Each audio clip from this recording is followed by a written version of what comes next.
யூமும்பா ரெடியா இருக்காங்க மக்களே. முதல் 20 நிமிஷத்துல இந்த டீமை துவம்சம் பண்ணுன்றதுக்காக இறுதியில் ஹரியானாவும் காத்துக்கிட்டு இருப்பாங்க. அவங்களுக்கு இப்போதைக்கு ஒரு பாயிண்ட் வேணும். அவங்க சைடோட ட்ரீம் 11 ஸ்டார்டிங் 7ல விஷால் தத்தே, வினய், சிவம் பட்டாரே, சஞ்சய், ஜெய்தீப் தான் கேப்டன், ராகுல், சியானே. அண்ட் அந்த பக்கம் அஜித் சௌஹான், மஞ்சித், சுனில்குமார் கேப்டன், பர்வேஷ் பெயின்ஸ்வால், ரிங்கு, லோகேஷ், கோசல்யா உள்ள வரார். இன்னைக்கு ஜாஃபர் தினேஷும் இருக்காரு. பாயிண்ட் வந்தே ஆகணும். டாஸ் யூமும்பா பக்கம் போயிருக்கு. முதல் ரைடு ஹரியானா கிட்ட இருந்து பார்க்க போறோம். இது நம்ம நேரம்.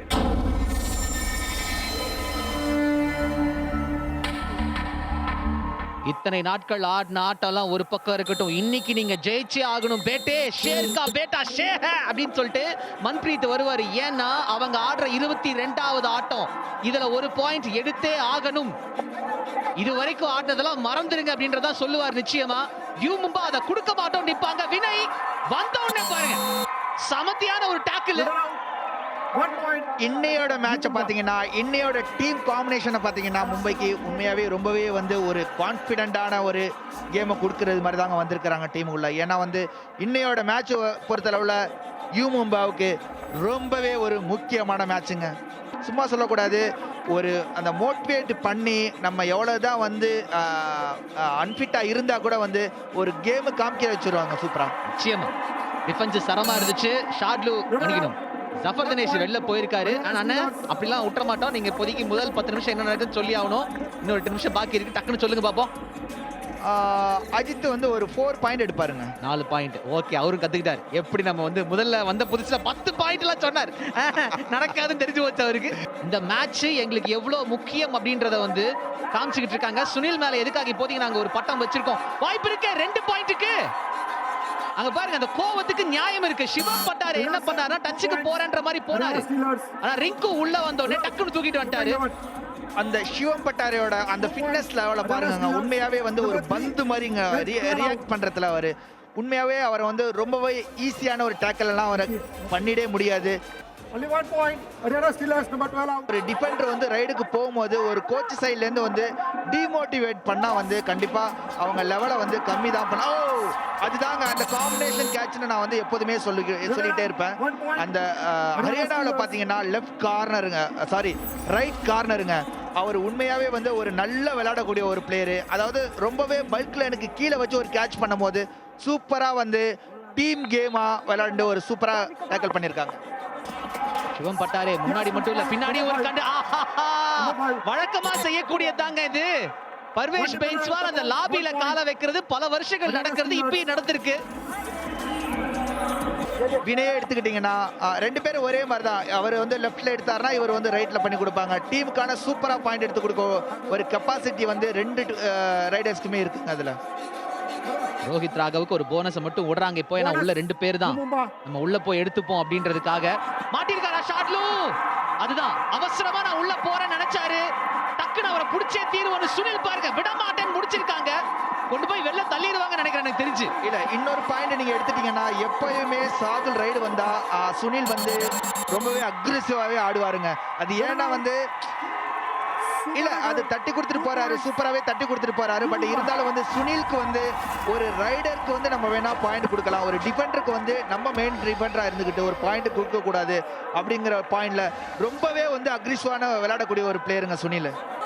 அந்த ஒரு பாயிண்ட் நம்ம நினைக்கிறோம், நான் அங்க போய் 2 பேர் தூக்கிக்கிறேன், ரைடருக்கு நாங்க வாய்ப்பு கொடுக்கறோம் நினைக்கிறோம். ஆனால் இங்க நீ போனஸ்க்கு கால வைக்கிறதுக்கே பயப்படணும்னு சொல்லணும்ன்றது என் ஆசையா இருக்கு. அப்படி படம் மறந்துட்டாங்க. இங்க ஷாட்லூலாம் பிடிக்கல, நீங்க என்னைய பிடிக்க முடியாதுன்றாரு சிவம் பட்டாரே. இல்ல, நான் அதுதான் சொல்றேன், சிவம் பட்டார கிட்ட இல்லாத ஒரு ஸ்கில்ஸ் சாதுல் கிட்ட அவ்வளவு பெரிய ஒரு ஸ்கில்ஸ் எல்லாம் கிடையாதுங்க. அதான் யாரு ரைடர்ஸ் இல்ல அப்படிங்கிற ஒரு கண்டிஷன்ல சாதுல் ரைடு போனா நோ இஷ்யூ. பட் ஆனா நல்ல ரைடர்ஸ் இருக்கும் போது சாதுல் போய் இப்படி தப்பு பண்ணா டீமுக்கான மைனஸ்ங்க அதெல்லாம். அஜித் சௌஹான் ஆரம்பத்துல பாயிண்ட்ஸ் கிடைக்கல, ஆனா இப்போ டக்குன்னு போயிட்டு ஷாட்லூ தூக்கி இருக்காரு. அவரோட ஃபர்ஸ்ட் பாயிண்ட் இங்க சேருது. மேபி நான் சொன்னதுல பாயிண்ட் கிடைச்சிருன்னு நினைக்கிறேன். ஃபர்ஸ்ட் 10 நிமிஷத்துல ஒரு பாயிண்ட் எடுப்பாருன்னு தானே சொல்லியிருந்தேன். எனக்கு என்ன ஆச்சரியம்னா, விஷால் தட்டேவை நீங்க ரைடுக்கு தான் உள்ள கொண்டு வந்தீங்க, ஆனா அவரை விட்டுட்டு ஷாட்லூலாம் உள்ள போய் மாட்டினார் பாருங்க. அதுதான் பெரிய தப்பு. இப்போதைக்கு விஷால் தட்டேவையும் டாக்கிள் பண்ணிருக்காங்க. யூமும்பா நாங்க துரத்திட்டு வரத்தான் போறோம் அப்படின்னு சொல்றாங்க இந்த இடத்துல. நான் வந்து ரிங்கு வந்து 2 கேட்ச் பண்ணுவாருங்க. ஓகே, ரிங்கு நர்வாலுக்கு 2 பாயிண்ட் வருதுன்றார். ஆனா இங்க சஞ்சயோட கேட்ச் ஒர்க் அவுட் ஆகல. மஞ்சித் காலை கொடுத்து அப்படி ஜாலியா வெளில போறாரு. என்னோட கணிப்பு என்ன அப்படின்னா டாக்கிள்ல ஹரியானா 5 பாயிண்ட்ல இருக்காங்க. 11-15 டூ ஆர் டை வேற போனஸ் ட்ரை. ஆனால் பாயிண்ட் வரும். போனஸ் அண்ட் பாயிண்ட் அண்ட் பார்க்கணும். இல்ல, ஒரு புள்ளி மட்டுமே. இல்லங்க, போனஸ் கிடையாது. இது ஒரு டச் பாயிண்ட் தனியா தான் கொடுத்திருக்காங்க அம்பேர். லூஸ் பண்றவங்களுக்கு ஒரு பாயிண்ட் கிடைக்கும். கண்டிப்பா 2 டீமுக்குமே இந்த பாயிண்ட் முக்கியமான பாயிண்ட். அஜித்தை பாத்தீங்கன்னா இன்னைய கேம் பொறுத்தளவுல ஸ்மித் ஆகட்டும், அபிஷேக் ஆகட்டும், என்னென்ன பண்ணுவாங்க ஏது பண்ணுவாங்க. அப்பா அந்த வேகம் சிவம் பட்டாரே 2 பாயிண்ட் இங்க எடுத்திருக்காரு. அந்த ஒரு பாயிண்ட முடிச்சிடறேன். ஒரு பந்து வீச்சாளர் அவ்வளவு தூரம் கணிக்கிறாருன்னா கிரிக்கெட் மாதிரி ஒரு ஆட்டம் மேல போய்கிட்டு இருக்கு. கபடிக்கு அந்த மாதிரி நம்ம கணிக்கணும் ஒரு வீரனுக்கு. இல்ல, அதுதான் நீங்க சொன்னதோட பாயிண்டும் அதுதான். எந்த ஒரு ரைடர் வந்து சீசன் ஸ்டார்டிங்ல வந்து ரொம்பவே நல்லா விளையாடுறாங்களோ அதுக்கப்புறம் அந்த சீசன் எண்ட் ஆகும் போது அவங்களோட பர்ஃபார்மன்ஸ் கம்மியாகிறதுக்கு மெயின் ரீசனே வந்து அவங்கள பத்தி நல்லாவே வந்து பிளான் பண்ணி அவங்களுக்கு பாயிண்ட் கொடுக்க முடியாத ஒரு சுச்சுவேஷனை அமைச்சு கொடுக்குறாங்க டிஃபெண்டர். 11-19 நல்ல லீடு வச்சிருக்காங்க. யூமும்பாவை பொறுத்தளவுக்கு இந்த ஆட்டத்துல அவங்களுக்கு ஒரு பாயிண்ட் வேணும். அவங்களுக்கு இன்னொரு ஆட்டம் இருக்கு. ஆனால் இதுதாங்க விஷயம், இதுதான் பிரச்சனை. போன கேம்ல என்ன ஆச்சுன்னா இதே மாதிரிதான் சுனில 4 தடவை தூக்கி இருந்தாரு. ஷாட்லும் இப்ப அதுக்கு பழி வாங்குறதுக்கு பாருங்க. இல்ல, சாதுல பாத்தீங்கன்னா இந்த ரைடரை பொறுத்தளவுல ரொம்பவே வந்து டேலண்டா பண்ணாருங்க. ஆனா இந்த ரைடர் பாத்தீங்கன்னா சூப்பராகவே பண்ணாங்க. 12-20 எக்ஸ்ட்ரா ஏத்திக்கோங்க. டாக்கிள் செஞ்சது யாரு நீங்க பார்க்கணும். மஞ்சித் போயிட்டு எப்படியாவது பூந்து எஸ்கேப் ஆயிரலாம் நினைச்சுக்கிட்டு இருக்கும் போது விட்டா மாட்டோம், ஆல் அவுட் செஞ்சே தீரும் அப்படின்னு இறங்குனாங்க. 10 பாயிண்ட் லீடுங்க. எதிர்பார்க்கல ராகுல் செத்பால் அந்த சோலோவா உள்ள பூந்தாரு. அந்த ராகுல் கிட்ட வந்து உண்மையாவே வந்து ரொம்பவே டேலண்டான ஒரு டேக்கிள் பண்ணக்கூடிய ஒரு பிளேயருங்க. மக்களே இந்த பக்கம் வாய்ப்பு கிடைக்கல. உள்ள வந்த வினய டேக்கிள் பண்ணிருக்காங்க யூமும்பா. சுஹேல் சந்தோக் அவங்களோட சிஇஓ பயங்கர ஹாப்பியா இருக்காரு. ஸோ வினய் பார்த்தீங்கன்னா அதாவது அருமையாக விளையாடக்கூடிய ஒரு பிளேயர் தாங்க. என்ன ஒரு இஷ்யூ அப்படின்னா பார்த்தீங்கன்னா ஃபர்ஸ்ட் ஹாப்புக்குள்ள ஒரு 4-5 ரைட்ஸ் வந்து வாய்ப்பு கொடுத்தா தனியாக தான் வந்து ஸ்பிரிட் ஆட முடியும். இன்னைக்கு என்னன்னே தெரியலங்க. அஜித்தோட பர்ஃபார்மன்ஸ் ரொம்பவே லோ ஆடிட்டு இருக்காரு. ஒன்னும் இல்ல, நான் சொல்லியிருக்கேன் இல்லையா 4 டேக்கிள் பாயிண்ட் எடுப்பாங்கன்னு. அதான் பாருங்க டக்கு டக்குன்னு வருது. ஏங்க ஒரே ஒரு பாயிண்ட் தான் எடுத்திருக்காருங்க அஜித். நீ போட்டியில எதுவுமே ஒர்க் அவுட் ஆக மாட்டேங்குது. ஏன்னா ஹரியானா வந்து டாப் டிஃபெண்டிங் சைடு. டிஃபென்ஸ்ல நம்ம தான் பெஸ்ட். நம்மளுக்கு அப்புறம் அடுத்தது இருக்குது ஹரியானா. வருவாருங்க அஜித், ஜனவரி மாசம் வராருங்க. வெயிட் பண்ணுங்க நீங்க. இங்க ஆனால் டூ ஆர் டை.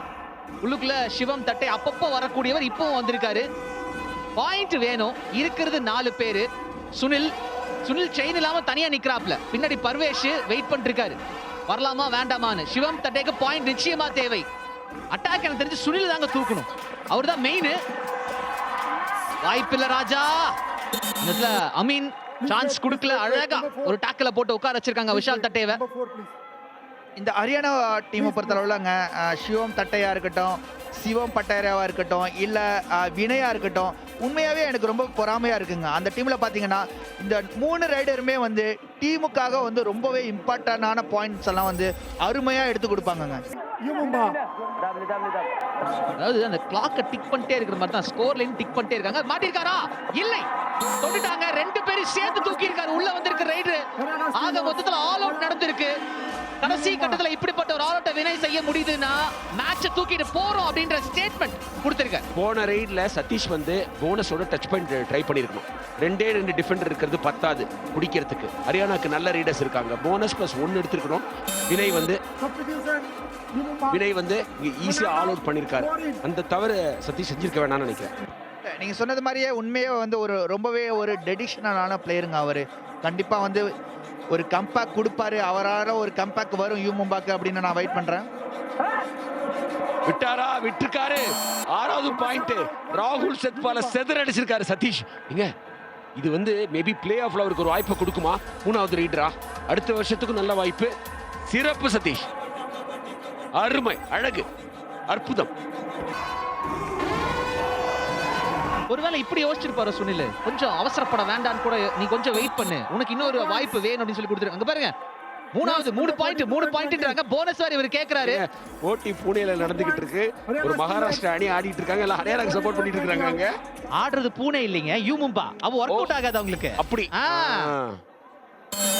ஸோ நீங்க இப்ப பாத்தீங்கன்னா வந்து ஹரியானாவோட கேமே வந்து டோட்டலி டிஃப்ரெண்டா விளையாண்டுட்டு இருக்காங்க. ரொம்பவே வந்து கான்ஃபிடென்ட்டா விளையாடுறாங்க. அவங்களோட டிஃபென்ஸையும் பாத்தீங்கன்னா ரொம்பவே வந்து கான்ஃபிடென்ட்டான டிஃபென்ஸ் எல்லாம் கொடுத்துட்டு இருக்காங்க. இங்க சதீஷ் தொட்டாரா விட்டாரா தொட்டுக்காரா? எஸ் தொட்டுக்காரு. இங்க தொட்டதெல்லாம் பொண்ணாகுது சதீஷ். ஏன்னா அவங்க சேஞ்சஸ் பண்ணிருக்காங்க கொஞ்சம். ஹர்தீப் உள்ள வந்திருக்காரு, விகாஸ் ஜாதவ், ஆஷிஷ் கில்.